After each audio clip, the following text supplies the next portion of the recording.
But first, let's meet Jackie McCall and her colorful menagerie of exotic birds.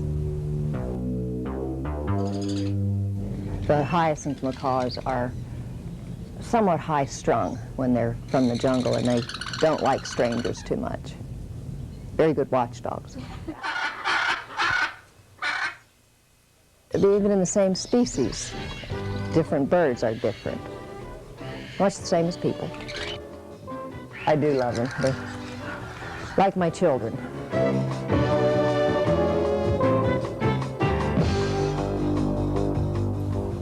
So if you'd like a buddy for life, your pet cockatoo can live to be 115 years old. And that's a lot of mileage from one pet. Stay with us. We'll be right back.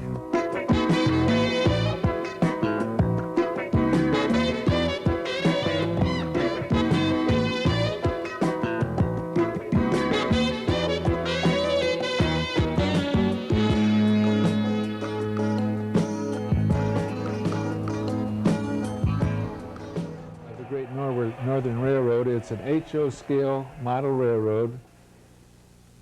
It's not a train set. Train set? I should say not. Believe me, this is no toy. It's a masterpiece of planning and engineering, and it's Tom's empire.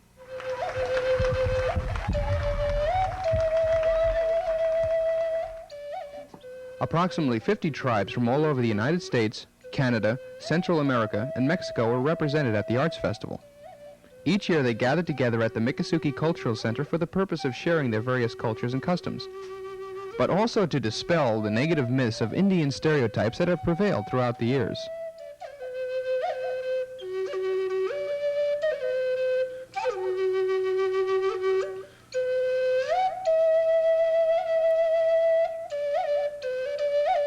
Like most tribes, the Miccosukee heritage is a rich blend of tradition, discipline, and skillful accomplishment. Yet with only 500 Miccosukee in the United States, cultural understanding and support is of utmost importance to their future. Our first album did real well for us, and right now we have a song off of that album that's playing on 222 radio stations in 43 states, also playing in Canada and New Zealand, so we're getting out there to the people. Bob Inkenbrandt and his brother Ron, by name were the first Inkenbrandts.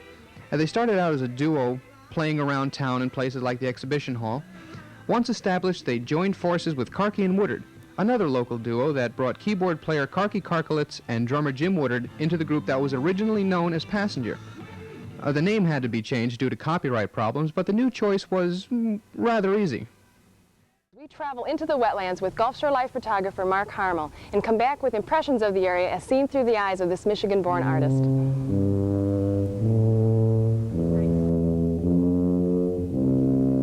The wetlands are a source of beauty and life that most of us take for granted.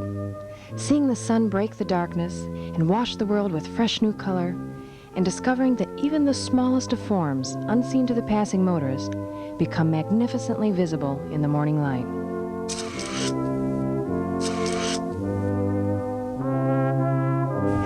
It's especially nice out here early in the morning, right at sunrise, because early morning the Everglades is definitely the nicest time to be out here. And also very early in the morning, the spider webs come up. You can see the sun glistening off the dew in the spider webs, and it's the only time of the day that they really show up. Later on, about 10 o'clock, the spider webs seem like they just disappear.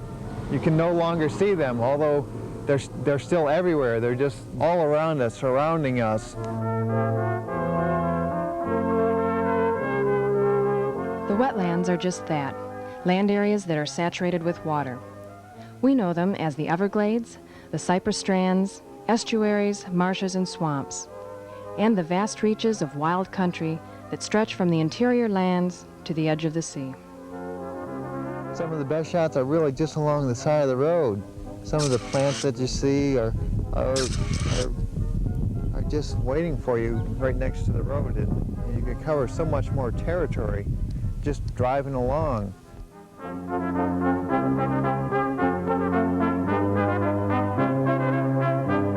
wetland beauty can be found all around us, but Mark captured the most intimate, delicate details by getting out and walking, looking, and getting back to the source.